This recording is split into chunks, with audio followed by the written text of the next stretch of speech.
So let's start exercise 8.7. Here the topic is finding the volume of irregular shapes. Irregular shapes means, suppose if you want to find out the volume of a stone, a volume of a piece of rock.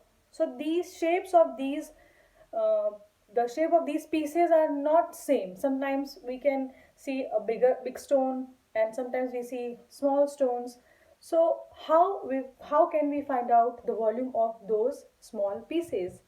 So with the help of measuring cylinder basically it's a it's a it's like water glass. It is made up of glass.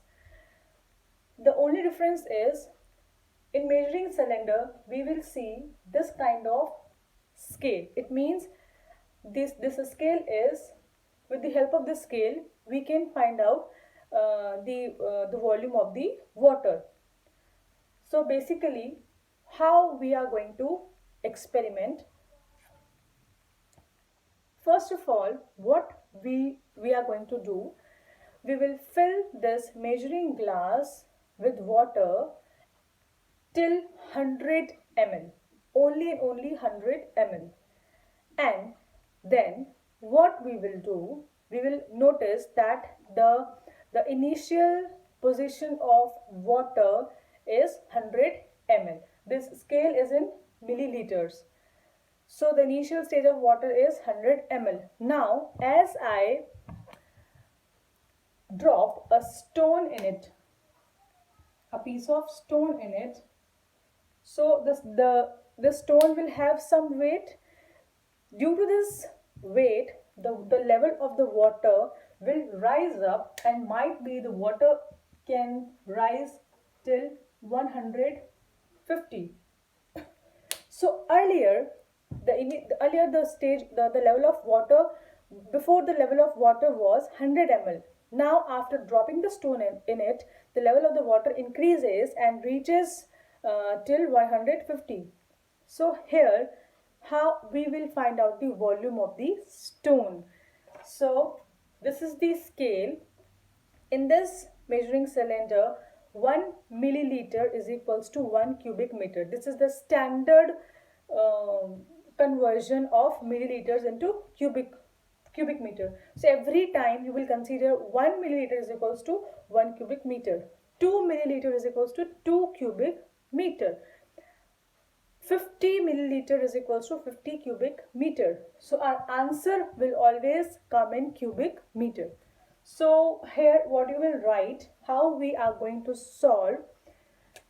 As this we have seen, so you will just below this you will solve volume of stone. What is the new reading? New reading is 150. What was the previous reading? Reading of water. It was 100 ml. So how much amount of water has increased? 50 ml. But here 50 ml is the level of water. It is not the volume of stone.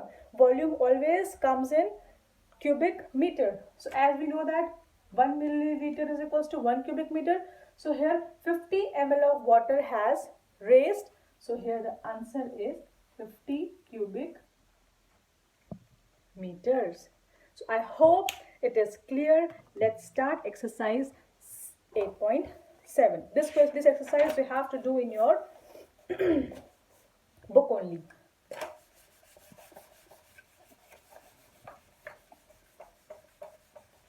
Okay, so the first question I will explain you. Rest of the questions you will do by your own.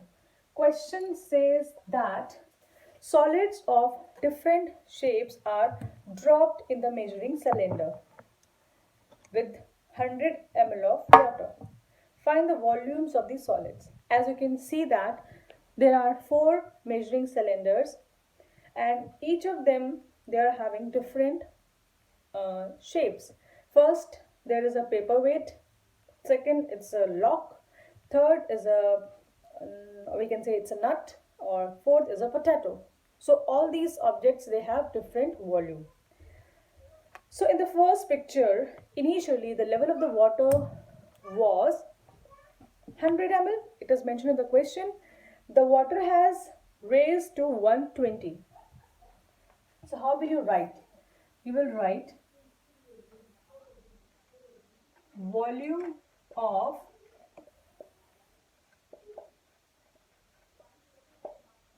paper weight. What is the new reading? Always you have to subtract uh, the you will always subtract 100 ml from the new reading. New reading is the level of the water is shown as 120. So you will write 120 minus 100. So our answer will be 20 cubic meter. So this is the volume of the paper weight. Second question, we want to find out the volume of the lock. So new reading is 140. So volume of the lock is 140 minus 100. So the volume of lock is 40 cubic meters. So these questions are very simple. You have to solve these questions in your book using pencil. So in this way we have finished our chapter number 8, and I hope this chapter was really very easy. Try to do each exercise each day. That will be easier for you to understand the little small concepts, and it will become very easier for you. Till then, students, please take care. Keep on doing your homework. Practice is must, and learn your tables also. Thank you and have a nice day.